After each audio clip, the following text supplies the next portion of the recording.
De faire une interview pour 50 minutes inside là, tu vois, c'est un peu... j'ai la pression quoi. Ça a démarré ou pas encore là? Ouais. Tu enregistres? Oh, depuis, ça fait une demi-heure. Ah ouais, c'est cool. On est avec Maxime. Là c'est vraiment parti là. Ouais. Bonjour. Ça faisait longtemps. Mais oui, comment tu vas? Je suis très fatigué. Pourquoi? Je vais essayer de le cacher pendant toute cette interview. Tu m'as dit que tu avais pris du guronzan. On a le droit de dire ça? Ouais. On Parce a que le droit t'es d'inciter fatigué, les gens? en vrai. Ouais, mais j'en prends jamais. Là j'en ai pris un parce que fou, fin de semaine, fatigue extrême, petit décalage horaire. Pourquoi t'es en décalage horaire? Raconte. Parce que j'ai fait un sujet un peu foufou qui va bientôt être diffusé. Où Et ça? j'ai le droit de le dire, Bah, je sais pas. tu l'as un peu mis. Non, t'as pas du tout dit dessus? Bah, il sera. Sur mon Facebook privé, t'as vu les photos, mais je communique. En fait, j'ai un gros problème, c'est que je communique pas sur les trucs que je fais avant que ce soit diffusé sur, Bah, c'est dans le bien, petit journal. justement. Oui, c'est bien, Mm. mais du coup, là, je sais pas si je peux en parler parce que je sais pas quand ça va être diffusé. Bah, on va. D'accord. Mais là, je suis un peu bronzé, petit indice. On peut en parler, tu couperas au pire. Courant de la semaine. Bah oui, voilà. Bon, j'étais à Cancun pour le sprint break. Qu'est-ce que t'as fait à Cancun? Je me suis mis en immersion totale. Pas totale parce que je devais boire que de l'eau. Et en fait, je suis allé voir un peu si c'était comme dans les films. C'était ça ton défi de Le boire que sprint de break. l'eau? Non, mon défi, c'était de voir si c'était comme dans les films. Ah. Tu vois, je voulais voir des clichés, s'il y avait des filles ivres qui montraient leur sein, Mhm. s'il y avait des garçons qui buvaient dans des tuyaux comme ça. Mhm. Il y avait des gens qui sentaient un peu l'alcool dans la bouche. Ah, donc t'as des filles qui t'ont embrassé. Comme partout, de toute façon, partout où tu vas. Pas tant que ça, beaucoup moins qu'en Thaïlande. En Thaïlande, c'était vachement. Ils étaient un peu prudes. Parce que tu sais, j'avais fait un truc une grosse stuff full moon La party. full moon. Et là, les gens étaient beaucoup plus fêtards, j'ai trouvé. Ton objectif aussi en Thaïlande, c'était d'embrasser des filles. Non, mon objectif, c'était de m'amuser sans consommer ni drogue ni alcool. Gros défi. Et j'ai bien réussi. Bon, et on s'est pas vu Oui. depuis un petit moment sur Mademoiselle. Bah oui, ça fait combien de temps? Un an. Bah voilà. Qu'est-ce qui s'est passé depuis? T'as roulé ta bosse, j'ai un peu l'impression. Bah ouais. Ouais. Qu'est-ce qui s'est passé? Alors, Bagel Bagel. déjà. Bagel pendant un an. Plein de vidéos bien produites, bien vues avec les copains. Et ensuite, un texto du producteur du petit journal. Texto. Texto. Bonjour. Bonjour, ça fait un moment que j'avais envie de te rencontrer. Si t'as 5 minutes, on se voit. 2 jours après, j'étais dans son bureau. Une semaine après, Tu signais. ouais, c'était évident, quoi. J'ai pas hésité une seconde. Et je crois que j'ai fait le bon choix, vu que ça se passe bien. Comment ça s'est passé? Le mec, il a dit on veut que tu fasses des sketchs. Bah, en fait, ils augmentaient l'émission, gagner du temps. Mhm. Et donc, ils voulaient avoir plus de trucs incarnés. Il y a Martin qui fait des sujets autour du monde sur des trucs un peu chauds. Et il y a Ophélie qui fait des trucs pop. Et puis, ils voulaient un mec qui fasse un peu le clown devant la caméra, quoi. Donc, C'est ça que tu sais faire. voilà, c'est une de mes... C'est une de tes cordes.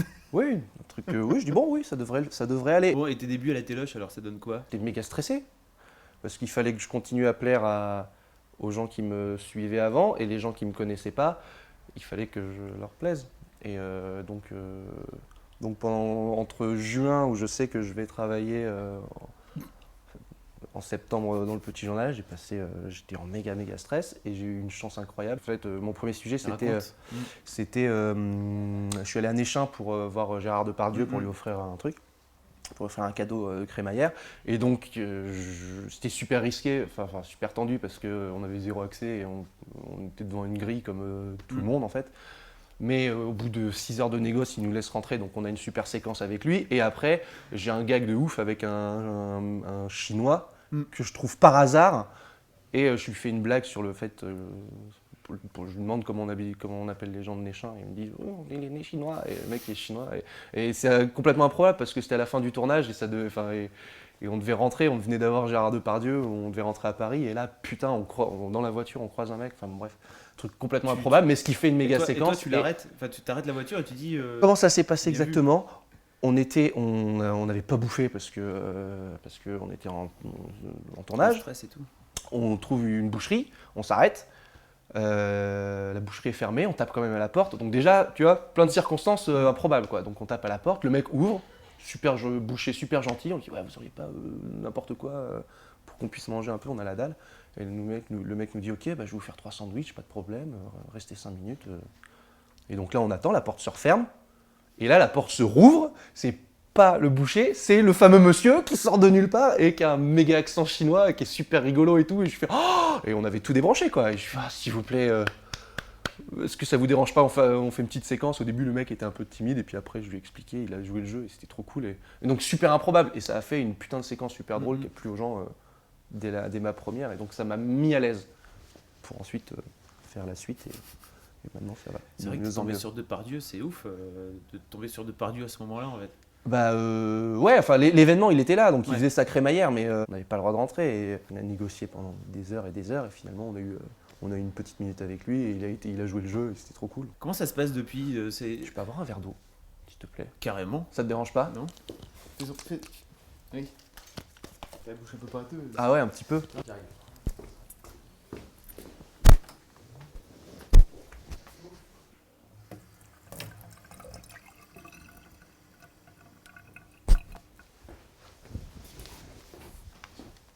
Merci. T'as déjà fait pas mal de séquences, ça te fait combien de reportages en tout? Tu comptes pas? J'ai pas compté, au début j'enquillais beaucoup, j'en faisais quasiment un par jour, enfin en diff, donc je tournais les week-ends etc. Pour installer le concept, le personnage. Donc maintenant j'en fais un petit peu moins, 2-3, pour essayer de faire toujours conserver, d'avoir un peu d'originalité et pas se forcer à faire du sujet pour avoir du sujet. Donc bah ouais, ça fait beaucoup. Ça fait beaucoup, il faudrait compter. Tu veux qu'on aille sur canalplus.fr? Non, on n'ira pas compter, mais on peut faire ça, hein, ça ne me dérange pas. Hein, on est sur mademoiselle.com, les vidéos sont longues, on n'a pas de pression malgré le côté un petit peu 50 minutes inside. Ah putain, t'es vraiment une ordure. Non mais attends, c'est bien, non, mais il faut évoluer, non mais c'est plutôt positif. Hein. C'est mieux d'être comme ça que d'être comme ça. Oui. Là, c'est noir. La première fois qu'on s'est vu, on devait faire ça dans une grande roue. C'est vrai. Tu vois? Ah non, c'est un peu plus 50 minutes. J'attends de voir si tu mets un peu de la musique comme dans 50 minutes inside, tu vas faire des petits plans et tout. Vraiment pas. D'accord, ok. Ah, trop stressant, moi j'aime pas ça. Hein. C'est bizarre que tu sois aussi stressé en interview alors que tu fais le couillon devant la caméra et que t'as pas de stress. Oui, mais après c'est moi qui maîtrise tout ensuite, tu vois. Ouais. Je diffuse que ce que j'ai envie de diffuser. Ah oui, d'accord. C'est quoi tes grands moments, tes bons souvenirs? Bon, j'imagine qu'il y a la marche qui est un truc de fou. Oui, qui sortait un petit peu de ce que je faisais d'habitude et qui m'a marqué plus que professionnellement, quoi. Ça vient d'où cette idée de marche à la base? C'est Yann dans son bureau, on discutait de je sais plus quoi, et puis là il me dit ah tiens en fait. Donc je dis mais grave et tout, ce serait trop cool. Et après on est parti dessus, on a essayé de s'organiser. On s'est rendu compte que faire vraiment Lyon-Paris c'était pas possible, ça aurait pris 1 mois et demi et tout, donc on a décidé de faire en mode étape comme le Tour de France. Qu'est-ce qui t'a marqué? Qu'est-ce qui m'a marqué? Il y a un mec que j'ai rencontré à Cologne, Thomas Pesquet, qui là ça vient d'être annoncé, c'est le prochain Français à partir dans l'espace. Et c'est un mec incroyable qui a une vie folle. Il apprend 8 langues, il connaît le chinois, le russe, le français. Tous les jours il apprend à se débrouiller tout seul dans Soyouz. Alors il connaît tous les boutons. Tous les jours il a un entraînement physique de ouf, etc. Et quand je l'ai rencontré, en fait, il savait même pas si un jour il allait aller dans l'espace, mais il se préparait physiquement, intellectuellement, etc. Et le mec était trop gentil et trop cool et passionnant, quoi. Donc ça, c'était bien. Moi, j'ai bien ri devant la vidéo. C'était à Abu Dhabi, c'est ça? Oui. Ah oui, non mais bien sûr. Bah ça, voilà, évidemment. Ça, c'était dingue. C'était dingue. C'était incroyable. C'était bizarre. Alors raconte ce que tu as fait. Qu'est-ce que tu as fait à Abu Dhabi? À Abu Dhabi, je suis allé faire un vol de voltige dans des avions légers qui font ça. Je l'ai fait bien. Pas mal. Ils ont relancé une compétition de vol de voltige, c'est-à-dire que c'est comme de la Formule 1, mais en avion, c'est-à-dire qu'il y a un circuit avec des pylônes et les mecs doivent passer dans les pylônes comme ça, après partir en l'air, etc. Enfin bref. Et à l'occasion de cet événement-là, je suis allé tester ce truc-là et j'en ai pris plein la gueule. J'en ai pris plein la gueule. Normalement, les mecs me disaient, bon, d'habitude, on va pas plus loin que 3-4G quand c'est des mecs comme ça, des journalistes. Et puis moi, comme ils voyaient que j'étais un petit peu fou et que je voulais un peu en chier pour que ce soit rigolo à l'image. Et apparemment, j'ai pris 8G. 8 fois mon poids comme ça. Donc j'ai pris super cher. Et Et anecdote, exclusivité. À chaque fois, tu sais, avant d'aller plus loin, il me demandait ouais, ça va Maxime et tout. Je dis ouais, ça va, moyen. Sauf qu'à un moment, en fait, je voyais des petites étoiles. Je commençais à avoir des petites étoiles. Et je lui ai pas dit pour continuer un petit peu, mais. Ton corps était un peu en train de dire ça va être le moment d'arrêter là. Ah ouais, c'était très très très dur. Mais c'était super cool. Incroyable. C'est toi qui choisis tous les sujets ? En gros, quasiment, ouais. Des fois, j'ai des demandes particulières. Par exemple, ils avaient un accès au défilé Chanel. Et ça, c'était un truc, ils sont venus vers moi en me disant, le producteur, il m'a dit, Maxime, je veux te voir là-dedans et tout, machin. Généralement, c'est moi, mais des fois, j'ai des demandes. J'ai des copains qui m'ont dit qu'ils t'avaient vu à Lille avec, au salon de la sécurité. Oui. Oui. Et donc, donc mon pote est directeur de la communication au Grand Palais. D'accord, le Grand Palais, là où tu as donc foutu ouais. Et il me dit, il m'a envoyé un SMS en me disant, dis donc, ton pote, il nous a foutu un bordel dans le salon. Mais en ayant vu la vidéo ou avant ? Avant, oui, parce que c'est remonté, si tu veux. Et parce que personne n'a rien capté sur place. Ah ouais ? Mais oui, c'était ouf. C'est-à-dire que je suis allé là-bas, c'était le salon de la cybersécurité, et j'avais une petite télécommande qui en fait envoie en infrarouge 1 milliard de données vers les télés. Ça éteint toutes les télés en fait. Et sur place, j'allais voir les gens, oui, faites-moi une petite démonstration et tout. Et discrètement, j'éteignais les télés, mais personne n'a capté. Et pourtant, tout le monde, maintenant sur les tournages, les gens me repèrent et connaissent le petit journal et tout, et me disent alors c'est quoi le défi aujourd'hui et tout. Les gens me disaient, ils me demandaient ce que je faisais, et puis moi je disais oh non mais moi c'est juste je viens découvrir ce que c'est la cybersécurité, je me renseigne. Et personne n'a capté que c'était moi qui éteignais les télés. Donc sur place, je pensais me faire emmerder, j'avais peur qu'ils me captent. Mais bon. Et justement, ça doit devenir de plus en plus dur quand même, pas d'embrouiller les gens, mais en tout cas de leur faire faire des bêtises de façon naturelle. Ouais, c'est un peu un problème maintenant. Avant, j'essayais de faire des trucs en douce, etc. Mais maintenant, je suis grillé, donc mais même avec les gens que tu croises dans la rue, les micro-trottoirs, etc., les gens ils te reconnaissent, donc ils ont plus forcément le même naturel, non ? Oui, mais du coup, je garde pas ces séquences-là. Quoi. Alors après, tu rebondis encore sur l'actualité à fond. L'objectif. J'essaie. Parce que tu fais des bêtises, genre à Cancun, qui sont, alors effectivement, peut-être sur l'actualité. Oui, non, mais ça, c'est plus un truc dans mon délire qui est un petit peu intemporel, etc. Mais le truc avec le remaniement, c'est pour le coup, ça se décide du jour au lendemain. C'est ça. Mon producteur aime bien que je tape vraiment pile dans l'actu, mais alors du coup c'est risqué parce que je tente des trucs. Parfois ça rate. J'arrive le matin, on a une idée, on le tente, mais on n'a rien le soir parce que. Mais après ça arrive que. Qu'est-ce qu'on a raté fort, alors quoi. Par exemple de toi ? Alors récemment, ce que tu as raté, ça aurait été très drôle. Le lendemain des élections, je suis allé voir donc Hidalgo devient maire de Paris. Et en fait, moi, je voulais lui offrir un objet de décoration pour son bureau. J'avais créé un cadre avec NKM, une photo d'NKM rigolote, où on avait fait un photomontage où il y avait un petit cœur comme ça. Et j'avais mis un buzzer, en fait, c'était un buzzer où tu pouvais enregistrer le son, et quand tu appuyais dessus, ça faisait le son. Et en fait, j'avais écrit en 4 coups de blues, appuyé sur le buzzer. Et en fait, ce que j'avais fait, c'est que j'avais pris plusieurs interviews de NKM, j'avais tout mélangé, j'avais dit je félicite, féliciter son équipe, j'ai mis à côté Anne Hidalgo, et à la fin, elle avait fait une interview où elle chantait Star Wars, la musique de Star Wars, donc ça faisait je félicite Madame Hidalgo, et donc quand elle appuyait sur le buzzer, elle aurait eu ce truc-là. Et moi, il fallait que je la chope le jour J pour lui offrir ça, filmer, avoir la séquence et tout. En fait, le matin, on essaie d'appeler son cabinet, machin, pour essayer de caler un rendez-vous, etc., savoir ce qu'elle faisait et tout. Et en fait, elle est restée à l'hôtel de ville toute la journée. Donc moi, j'ai essayé d'y aller au culot. T'as squatté Mais pendant 1 heure, j'ai essayé de tchatcher les gens et tout. Le mec, impossible, pas moyen et tout. Donc j'ai 1 heure de rush où je négocie, où j'ai des techniques de ouf, tu vois. Mais non, pas si ouf que ça, parce qu'au final, j'ai pas du tout réussi à l'avoir et je suis rentré au bureau. J'ai rien du tout, pas de sujet pour moi ce soir, je suis désolé. Mais j'ai un beau cadre. J'ai gardé le cadre avec le buzzer. Bah oui, c'est cool. Puis tu pourras peut-être lui offrir plus tard en expliquant cette anecdote si tu la croises. Oui, je pourrais, mais alors voilà, le problème de ce truc-là, c'est qu'on ne pouvait pas le faire le lendemain, parce que le lendemain, c'était le remaniement, et du coup, c'était plus l'actu du jour, et voilà. C'est dommage. Donc c'est un peu dommage. Bah oui, mais bon, après, quand ça marche, mais voilà, c'est le risque du métier. Moi, il y a un truc qui m'a marqué aussi que tu as fait, c'était avec chez Barrière. Ah, c'était au début, ça, c'était cool. C'était au tout début. Ouais. Qu'est-ce que c'était marrant. Ah, j'ai adoré. Mais c'était il y a longtemps, putain. Bah, c'était il n'y a pas si longtemps. Ah, ça me paraît une éternité. C'était quand? C'était septembre-octobre. Bah Quand ouais. tu as commencé à faire le mariole, ils t'ont repéré et puis voilà quoi. Mm. J'ai trouvé que l'idée était excellente. Qu'est-ce qui fait que entre le mail que vous... Alors déjà, comment tu reçois ce mail? Alors, sans donner de source, machin, mais c'est très drôle que tu reçoives ce il y a mail. quelqu'un de là-bas qui m'envoie un mail en me disant fais gaffe, t'es blacklisté.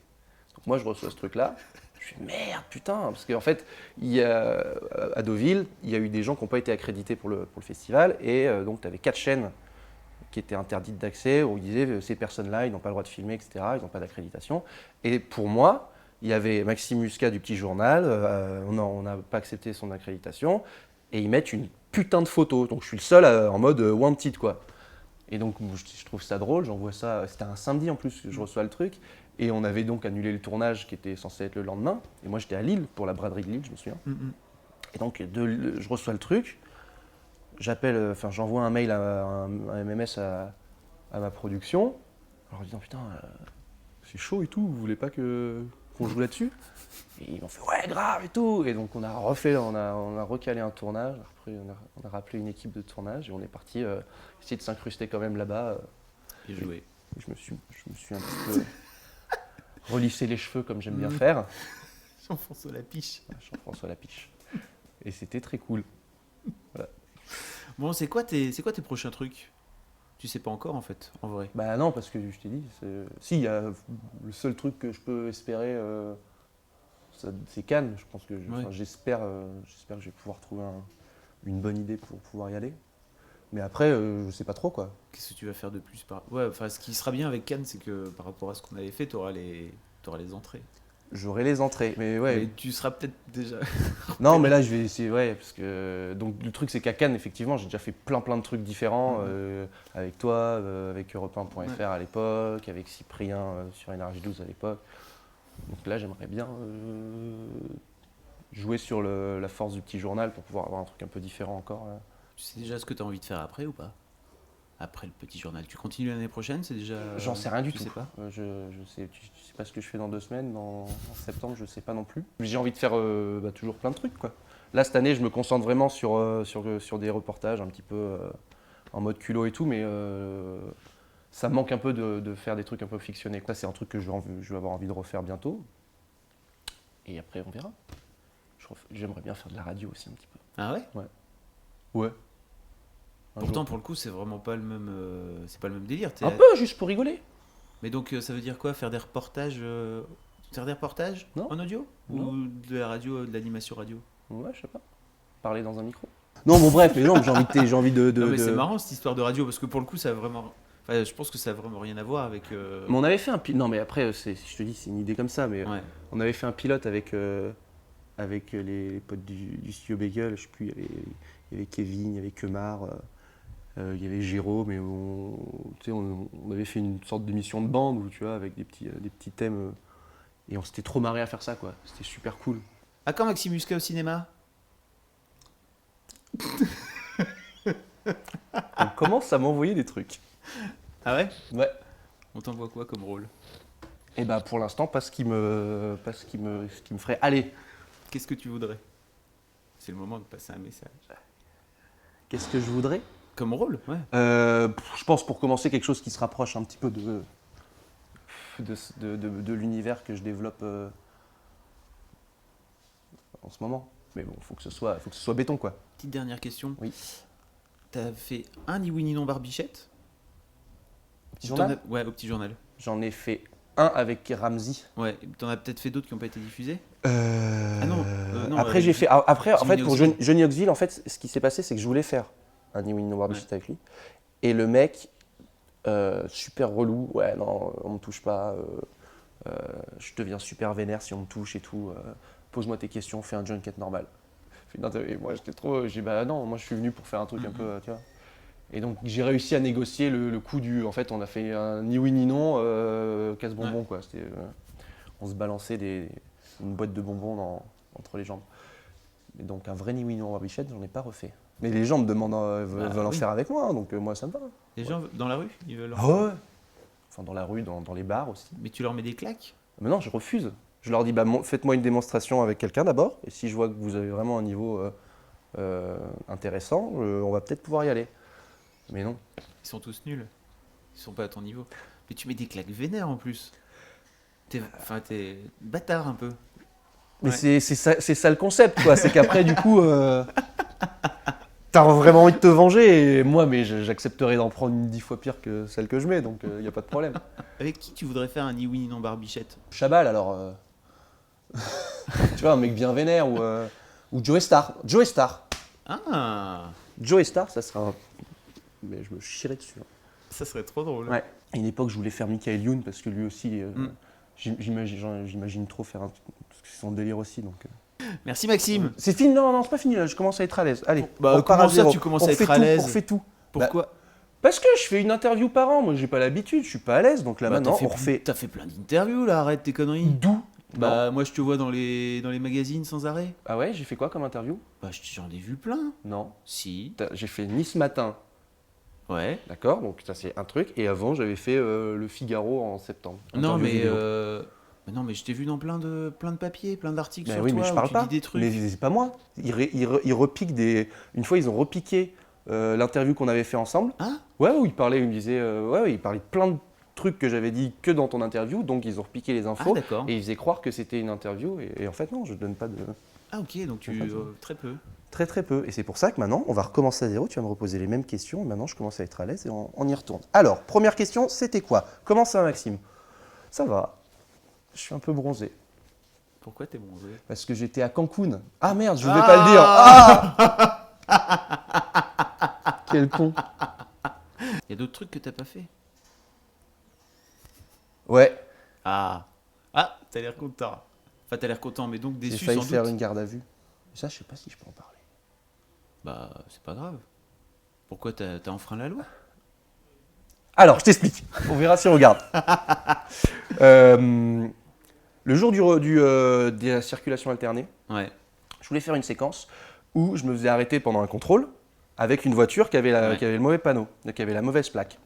Parce que circulation alternée, c'était voiture impaire, ils avaient le droit de rouler, voiture paire, ils n'avaient pas le droit de rouler. Bref, on prend une voiture paire, je vais avec mon ingé son, mon cadreur dans la voiture Caché. et on se dirige. Et non, non, eux, Ah. eux, ils sont devant. D'accord. Et en fait, moi je me cachais sous une couette parce que, parce que la circulation alternée, si t'es trois, tu peux. Ah Enfin, oui. tu vois, si t'as la mauvaise plaque mais que vous êtes trois dans la voiture, c'est considéré comme du covoiturage, donc tu peux. Donc moi je voulais arriver, bonjour, ah bah désolé, on va vous mettre une amende parce que vous n'avez pas le droit de circuler. Et là mon ingé son aurait fait, ah mais si, on avait vu, on fait du covoiturage, on a le droit. Et là le flic aurait dit, oui mais le covoiturage c'est 3 personnes. Et là vous êtes 2. Et moi je serais sorti de ma couette, j'aurais fait, coucou, on est 3. Voilà, donc c'était C'est une sur le très bonne papier, je trouvais ça génial, Très bonne tu vois. idée. Sauf que on prend une voiture de prod, on part et on se fait arrêter par les mecs. Moi je suis sous ma couette et là les mecs me disent, ah putain les flics arrivent et tout. Les flics arrivent, normalement c'est un contrôle, je comprends pas trop. Ouais, c'est des flics en moto, ils nous arrêtent, c'est bon, on va commencer la séquence. Donc là, on se met sur le côté. Les flics demandent aux 2 mecs de sortir, mon ingé son et mon cadreur. Et là, normalement, tu demandes pas de sortir Bah oui. pour le truc. Et là, je sens que c'est en mode, ils sont en stress et tout, truc chelou. Et toi, Mais moi, je suis encore toi, dans t'es mon délire toujours- parce que j'ai ma GoPro, je sais qu'il y a une GoPro qui est branchée à l'autre bout et tout, donc je me dis, bon, on sait jamais. Les mecs vénèrent, je sens que c'est vraiment la merde. Le mec fait, mais c'est quoi ça? Il ouvre la porte arrière. Moi, je sors de ma couette, je fais, coucou, on fait le covoiturage. Au cas où, le mec, pas du tout rigolo, nous fait sortir. Il voit qu'on a une caméra et il pense qu'on se fout de leur gueule. Et là, je découvre le problème, c'est qu'en fait, la voiture qu'on a utilisée, qu'on a pris, elle avait été utilisée par Rick et Quentin juste avant pour un tournage fiction. Et pour les tournages fiction, ils sont obligés de cacher la plaque d'immatriculation. Ah. Donc, ils avaient mis du scotch sur la plaque. Et donc, ça, c'est un délit. Oui, bien T'as sûr. pas eu tout le droit. Et donc, moi, je vois ça, je me marre, parce que je trouve ça putain enfin, c'était impossible, quoi, absurde. tu vois. Genre, on va essayer de faire une séquence où on joue avec des flics et on fait pas ça. Les flics voient le truc, sont super vénères, on a une caméra, ils pensent qu'on se fout de leur gueule. Bien sûr. Quiproquo de ouf, je trouve, moi, je suis mort de rire. Et le flic, super vénère, me dit, vous rigolerez moins quand vous serez en garde à vue, monsieur. Situation complètement folle. Ils voulaient pas qu'on leur explique. Ils Ouais. voulaient pas. Ils pensaient qu'on se foutait de leur Ah, gueule. mais tu leur... Je leur ai dit, excusez, laissez-moi juste vous expliquer ce qu'on voulait faire, pour qui on travaille et tout. Je crois qu'ils connaissaient pas le petit journal, rien du tout. Embrouillé, Et quoi. ils voulaient pas savoir. Ils disaient, non, non, c'est bon, allez, taisez-vous, vous avez les caméras, éteignez-moi ça, machin, on prend les papiers, les trucs. Au bout d'une demi-heure, ils nous ont dit, bon les gars, on vous laisse partir, mais vraiment, si on vous voit faire les cons là, je vous jure, on rigolera plus. Voilà. Mais Putain, j'étais encore à 2 doigts de faire une garde à vue, j'ai pas réussi quoi. pourquoi t'as putain. pas diffusé cette séquence? Parce que c'est vachement drôle si tu racontes. Parce qu'ils ont effacé tous les rushs. Ah, ils ont effacé tous les rushs. Ah ouais. Moi j'ai réussi à garder un truc sans qu'ils s'en rendent compte, mais c'était un plan. Il y a tout le son et tout, et puis bon, c'est marrant à expliquer, Ouais. mais moi le plan GoPro que j'ai, C'est nul. c'est pas diffusable. juste deux mecs en stress, t'entends des bruits, des machins. Le plan où je sors de la couette, il est quand même très drôle, parce qu'on me voit vraiment faire coucou. Mais non, c'était pas. J'y ai pensé, mais c'était pas diffusable comme ça quoi. Très drôle. Ah, c'est très drôle. Eh, t'as vu, je t'ai raconté un truc super exclu. Ça me fait plaisir. Je suis content. Merci Maxime. Tu veux quoi d'autre? À bientôt. Non, non, oui, d'accord. Non, on s'arrête parce que là, ça va être long après. À l'année prochaine? Bah non, avant. Avant? D'accord. Tu fais des bisous à mademoiselle Bisous, mademoiselle. et Cotard.